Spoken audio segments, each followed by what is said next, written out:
We have several causes of discharge in women, but today we're going to look at a particular one which is very common, and I'm sure if you usually get those vaginal yeast infection, this video can be interesting to you, and especially if you usually get those recurrent ones, the one that usually go and come back every now and then. We need to know why they are coming back and some of the things we can do to treat that. Now, by now, we know that vaginal yeast infection is also called vaginal candidiasis from the causative agent.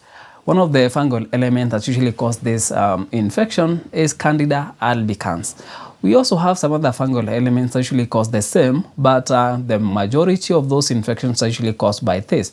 And around 75% of women, at some point, they get the infection, meaning that this is very common, and you're going to see the reason why this is. Now, vaginal yeast infection is not considered as sexually transmitted infection, due to primarily how it spreads and how, although sexually you can transmit that to other people among other activities, but primarily it's not transmitted sexually, because you can still get the infection without even having an active sexual life. You can still get that.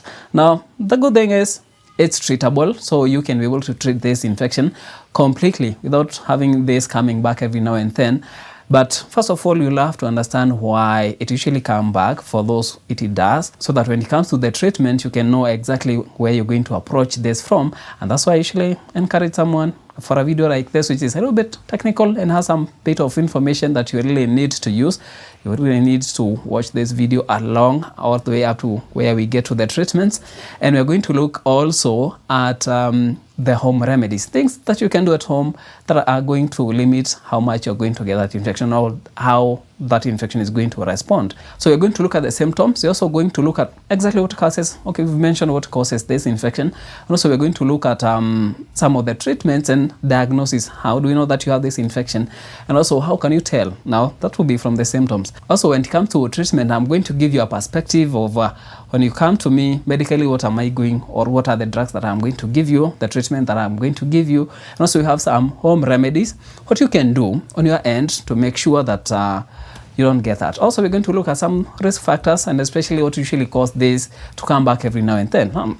Let's go to the symptoms now. Itching and irritation in the vaginal and vulva, and also a burning sensation. I think itching is kind of self-explanatory.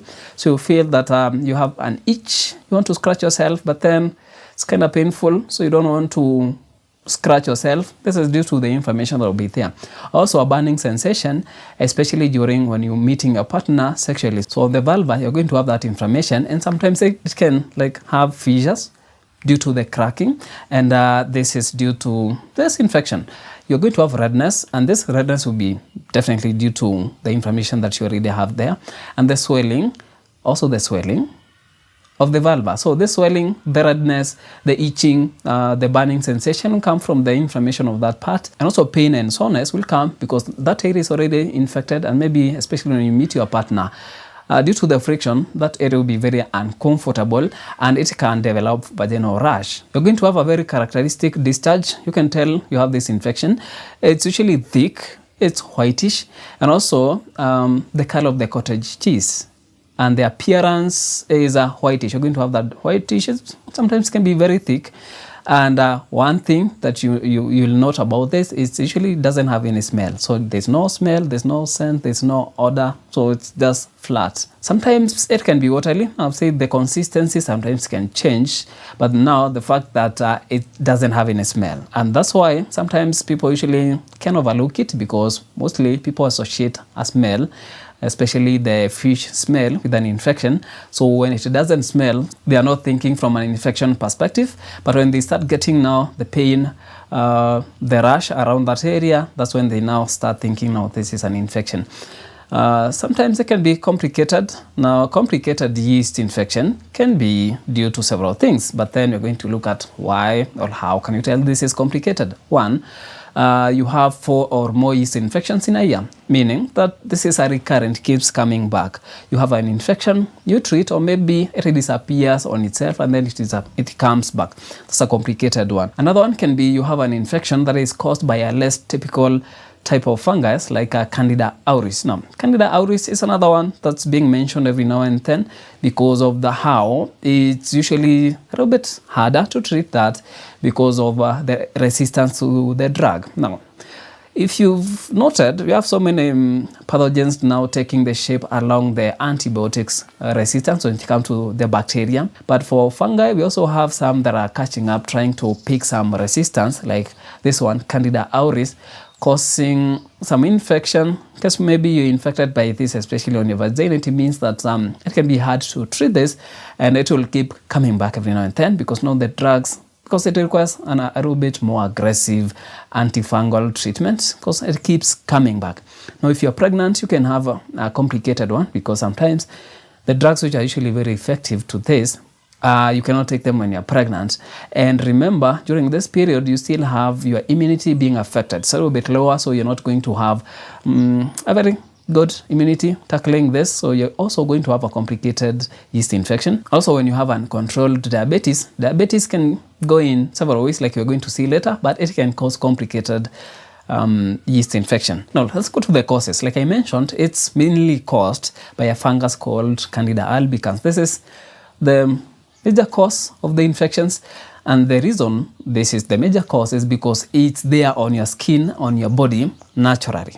On a normal day, you're going to have that in your gut, meaning from the mouth all the way to in your digestive system, all the way to the anal opening, and also in the vagina. You're going to find that there naturally. You have that in your vagina as normal flora, but sometimes it can overgrow because of some of the things that you're going to see. Now, there is that balance between the bacteria that you have there, because we've talked about lactobacilli as one of the main bacteria that occupies the vaginal canal. We have lactobacilli, and also we have some yeasts that stays there naturally. Now, they are feeding on whatever they are finding there and keeping that area intact. Now, we have bacteria that's playing the major role there, and one of the major roles is making sure that the pH around that area is around 3.8 to 4.2. Now, that pH is acidic, meaning that it doesn't encourage the growth of that yeast infection. Now, if you can look at where you are going to, if, for example, you have less of that bacteria, you're going to have that area going toward the neutral point, because now the bacteria usually uses the sugar and converts that to several things, one of which is the acidic. Now, the acidic products that are usually produced by the bacteria keeps that area to be acidic every now and then, every time actually, apart from several instances when you find that your body kind of changes the pH, like when you're passing out your menses, you're going to have that area changing the pH due to now the pH of the blood is usually neutral. And other things like during your hormonal variations, you have this time you have estrogen, next time you have progesterone, you are lactating, so you have the hormones that usually affect that, so they all cause that. Now, the balance between now the yeast that you have there as normal flora and the bacteria will determine whether you're going to have that infection, because when that overgrows, meaning that maybe you have less of the lactobacilli, it overgrows. If it overgrows, then you're still going to have that infection, because your body will sense that you have an overgrowth of the yeast there, and the immune cells will come there to try to fight off that infection, and that's why you're going to have that inflammation. That's when you start feeling now the signs and symptoms. Now, let's go to the actual causes that leads to this. One is antibiotic use. And I'm going to repeat this, antibiotic use, because this is one of the major causes. Now, we cannot run away from the infections. They are all over us. So you catch an infection here and there. Some of them, you can just deal with them, but you have others, you'll have to go and get antibiotics against them for them to resolve. And sometimes you go to your doctor, they are not very sure about the actual cause of the bacterial infection that you have, so they end up giving you broad spectrum antibiotics, meaning that they are going to kill some bacteria that are not intended. Like you have normal flora, bacteria that will live on your skin, in your body, with you peacefully as normal flora, but then when you take broad spectrum antibiotics, they're going to kill even those, meaning that even the lactobacilli that you have there that keeps that area laden all full of hydrogen peroxide. And by the way, you're going to mention hydrogen peroxide later on, and you're going to see how important it can be when it comes to home remedies. Now, we have area already acidic. We also have some byproducts like hydrogen peroxide being produced there. They keep everything in check. So if you kill them, it means that now they have everything that they need to overgrow. So there is no much of your body trying to counter that through the lactobacilli that you have there, so you don't have that acidity. Your body is going toward the neutral point, so you're going to have that infection. That's why antibiotics, and especially if you take them for a continued period beyond 3 days, at one point you're going to suffer from this infection. Most of the time you're going to suffer from this. We're going to see how you can be able to fix this, especially after taking antibiotics, because sometimes it's usually very hard to avoid getting an infection and taking antibiotics. Now, pregnancy, like we mentioned, deals with several things. One, it fluctuates your hormones. That one can affect how much of that you're getting, especially the estrogen. So you have that, and also the immunity part. Most of the people usually suffer from low immunity, especially when it comes to this, because your body would want to maintain that foreign object in the body, because now your body would want to keep that without being affected by the immunity. So it keeps a blind eye towards that, so your immunity also gets affected in one way or another. Now, the other cause is feminine hygiene practices that people usually practice every now and then. We have scents that people usually apply there. We have some soaps and products that people use to wash that area. Also, we have douching. We have steaming. Now, every of those things changes the pH of that area, and we've mentioned about what happens when your pH changes. And also, when you kill the bacteria due to the conditions that you are exposing your organ to, you know what will happen. The overgrowth or maybe introduction of new bacteria or new strain of something that will cause an infection. Now, in general, your vagina is a self-cleaning organ. Everyone says that, and it's true, because if you insert something foreign there and you keep it there long enough, your body will create a discharge that will try to wash off that area. And that's why sometimes every time you are about to get your menses, you usually get that discharge. Again, when you, after passing out your menses, you also get a discharge that will wash off that area. You insert something like a tampon and it stays there long enough, you're going to have a discharge because of the same.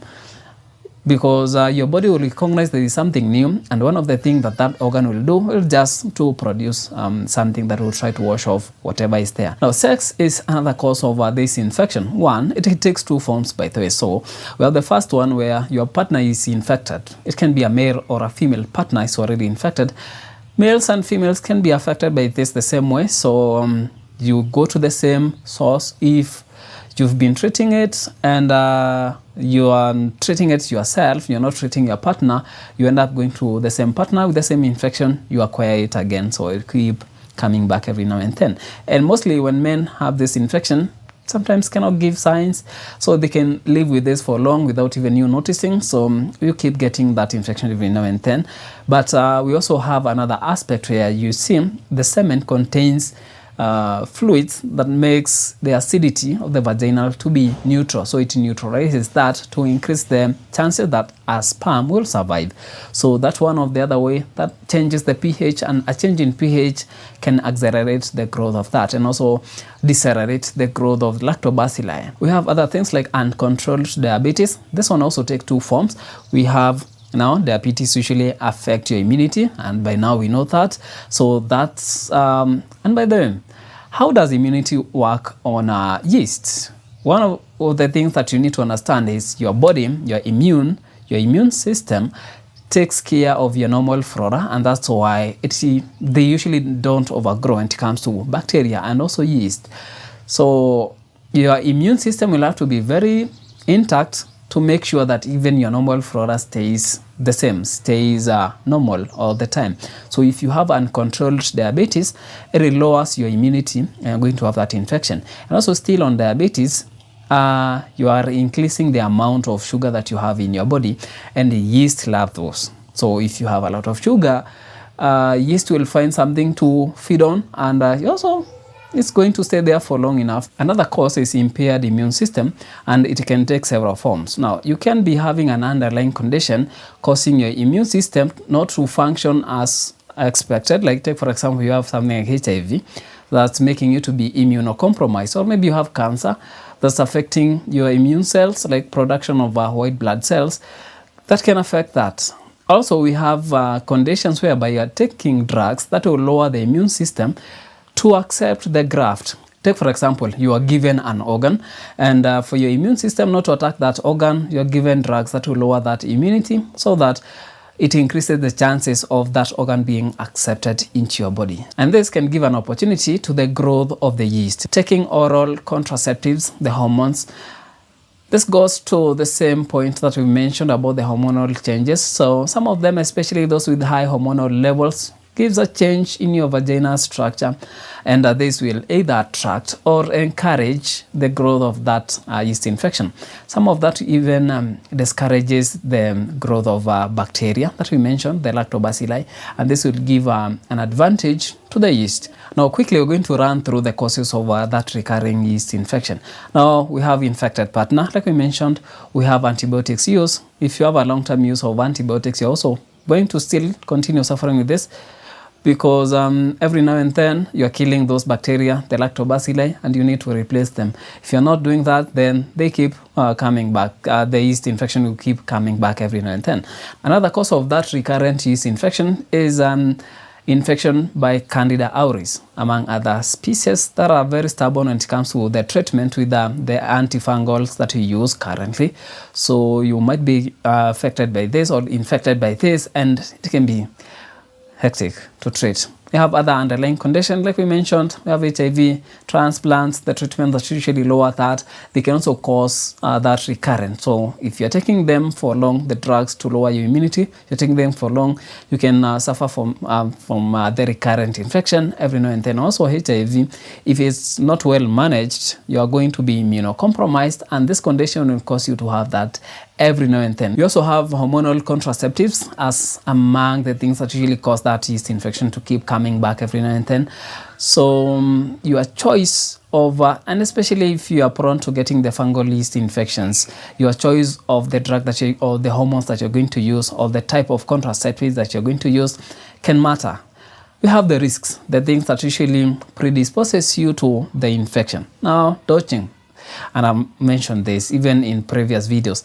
When doing dodging, or maybe some of the practices women usually practice to clean that organ, can affect the hygiene or even the structure of your vagina. We have unnecessary antibiotic use. Every time maybe you have an infection, it is even simple, your body can be able to deal with, you treat that using antibiotics. You also have people who usually treat viral infection, like maybe, for example, you have cold due to rhinoviruses, or maybe you have another infection, the respiratory infection due to something like influenza. If you're that, then you're taking antibiotics, you're killing bacteria innocently, because that is not used to treat viral infection. Don't spend so much time in water, because it will keep that area moist, and that's one recipe. Now we have diagnosis. How will you know that you have this? Now for you, you can easily know from the signs and symptoms that we mentioned, but when you go to a doctor, what are they going to do? Now there's several things. They can take history. So you sit down with your doctor, you tell them every aspect of why you usually get that condition and some of the signs and symptoms you usually get. So they're going to use that information to narrow down towards the diagnosis. And also pelvic examination. There's something that we call speculum. It's a tool that usually helps in visualizing inside your vagina and also toward your cervix. So your doctor can be able to see inside there and see whether you have an infection there. And during this process, they can also take some swabs inside there. There's something that we call high vaginal swab. So they're going to take that swab the area, and after swabbing, that will be sent to the lab, whereby they're going to use a microscope to see whether you have the fungal elements, and from there, they can easily tell whether you have that. Also from that, still from the same swab, which will pick some of them. If you have the discharge, if it picks that, then we can be able to grow that in there's something that we call culture media. It can grow the fungal elements, and from there we can tell. We also have something that we call germ tube tests, and this one can tell us whether you have Candida albicans. Now let's go to the treatment, which is where I think it's a little bit more interesting. And treatment for fungal infection sometimes can just disappear on themselves. So you just sit down and just wait. If it was due to you having your menstrual flow, maybe due to the pH change, once the pH is back, that infection can just disappear. But we have instances where you have mild to moderate episodes from those infections. So in those areas or in those instances, you're going to have drugs that we can use to treat that. When you come to me, we have several things that we can do. We have short course vaginal therapy. Now this is taking an antifungal medication for 3 to 7 days. Usually is sufficient to clear that infection. We have antifungal medications which are available as creams, we have ointments, we have tablets, and we have suppositories, where you have, for the suppositories, where you find that you have like a tablet that you insert inside your vagina, and most of the time it's usually during the night so that you sleep with that, and it controls the environment around that area, and it helps in making sure that, especially when it comes to the fungal infection due to the change in the pH. Also we have some of those that will be antifungal that will kill the fungal elements. Now we have drugs like miconazole and we have taconazole, and they usually can be available over the counter, but sometimes they can be prescription only. So it will depend with your doctor. We have single dose oral medication, whereby your doctor will prescribe you a one-time dose, oral dose of something like fluconazole, and this one you take just only once, and the medication is not recommended, the oral one, the oral medication is not recommended if you are pregnant. To manage more severe symptoms, you can take 2 single doses 3 days apart. Now, for the frequent and complicated yeast infections, frequent are the ones that usually come every now and then. Maybe after treatment, they stay for long and then come back. Maybe you're getting them 4 times in a year. Those are recurrents. You need to take care of them. Or we have yeast infections due to the yeast that are not resolving. The drugs that you're being given, it's not disappearing. So your doctor can give you a long course vaginal therapy. They give you drugs, antifungal drugs. You take them daily for 2 weeks, and then this is followed by another course of a drug every week, just only once in a week for 6 months. Now we have multi-dose oral medication, whereby your doctor might prescribe you 2 or 3 doses of antifungal medication to be taken by mouth instead of vaginal therapy. However, this is not recommended for someone who is pregnant, like I mentioned. So if you're pregnant, your doctor will suggest other medications apart from the oral ones. Now there's something that we call ozone-resistant therapy, whereby now you have that yeast infection that's not even responding to the medication that you're using. This may be due to it's already resistant, like what we said in Candida auris, or maybe you have other species of Candida that are not responding to the medication that you're using. In this case, your doctor can give you boric acid. The capsules are usually inserted in your vagina, especially at night, and they act on those. So they can be good, but it's very fatal when taken orally. So you'll have to be very careful. Never take boric acids orally. So let's go to home remedies, one of which is taking probiotic yogurts. This is a yogurt containing live culture. So you have live bacteria that are living inside that yogurt. So you take that. It can do several things. Boost your immunity and also replace the normal flora that was killed due to the use of antibiotics. Now it's going to replenish what you have that in the gut, and your gut health affect almost any other immune system that you have. So it's very important for you to have that. So if you have this infection or not, I usually encourage this. It might take several days or even several months for you to start getting the results, but it's usually very good. You can even make it like part of your lifestyle to have this. Now, still on probiotics, you can still use the ones that you insert directly, especially for those people who usually have lactose intolerance. You can have, or you can go to your doctor and get the drugs, or not the drugs, kind of supplements. They are probiotics, so you insert them, so that now the bacteria will grow there directly in your vagina to replace the ones that were killed when you are taking antibiotics. So very good. So you can just go take that. And I usually encourage this to those people who usually get the yeast infection after taking antibiotics. And this other thing usually work. You just take the probiotic yogurt. And for this one, I want you to always pay attention to the one that you are taking. On the side, they usually indicate the strains of the bacteria that are there. So the more, the better. And you can actually even just use it directly. So you take that yogurt that contains the probiotic and you use it on your vagina to clean it. So you just leave it there, it will grow. Now you have limiting your sugar intake, because like we mentioned, sugar can do so many things. One of which is this is the food to that fungal element. So it loves sugar very much. And also diabetes. If you have diabetes, or maybe you are pre-diabetic, or maybe you have insulin resistance, you are overweight, you need to make sure that you cut as much of that sugar as possible, because one, it can contribute to having the diabetes that will give you the pathological effects, among of which is lowering your immunity and also feeding the yeast cells. You have boric acid. We mentioned that it can be a home remedy. So this one, I usually don't encourage as much when it comes to the use of this. Okay, let's go to how it works. Boric acid will make that area acidic. Like we said, the acidic nature of that area will discourage the growth of the yeast. So boric acid is one of those organic acids that can help you in this. It has antiseptic nature, so it can be able to regulate the pH like we mentioned, and the antiseptic nature can help in killing some of the bacteria that you have there, some of the fungal elements, and especially because they hate acidic nature. So if you have that, then you can use it. But it's very toxic in large quantities. It can damage your kidneys. It can have, it can give you issues when it comes to your respiration or the respiratory system. It can also lead to death. And also, never take it orally or when you're pregnant. You have coconut oil, which has antifungal properties.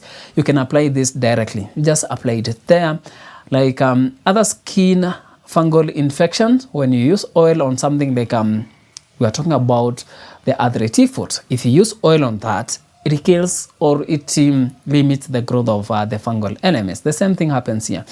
Even tinea vesicaria, you can use oil on your skin and it's going to disappear over time. Now we have hydrogen peroxide, and the reason why I said that I'll come to this later is because hydrogen peroxide is antiseptic in nature, and it can kill bacteria and even yeast, so it can kill them. Now we have lactobacilli. They're supposed to stay in that area. One of the byproducts they usually give out is hydrogen peroxide, and that's why if you have the physical hydrogen peroxide, if you can access that, the concentrated one, you can buy that in the local pharmacy or even from your doctor, and you can get that one.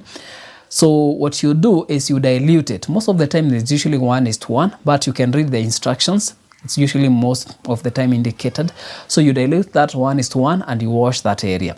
So several things will happen here. You're going to provide a toxic environment for the growth of the yeast, and also it's antiseptic in nature, so it's going to help you in that. So you should not worry about having adverse effect. That video was slightly long, but it was very necessary because usually gets so many questions when it comes to the infections, the fungal infection in the vagina. So I had to address this in details. So if you're benefiting from this channel, I would want you to share this to other people, and also make sure you like it. That's how I benefit from the channel. And by the way, I'm monetized, so when you get to watch my videos, you're supporting the channel. When you like it, the better, because that will even make the algorithm to push this to even more people. And if you're gaining value, it's good to also share to other people whom you care about. And also, if I didn't get to answer most of maybe things that you had in mind, or maybe you have an additional question, we can catch up in the comment region. You can just type that there. We continue the conversation down there. Make sure you're subscribed, because I found that 30% of the people watching my videos actually not subscribed. I want you to be part of the family. And also make sure you ring the bell so that every time I upload something, because I don't know, I kind of don't have a schedule, but I'm going to create a schedule so that you get to know exactly the times that I'm going to upload a video, so that you come and watch and benefit. So share, subscribe, and make sure that you're gaining value from this channel. See you in the next video, and also just see you in the comment region.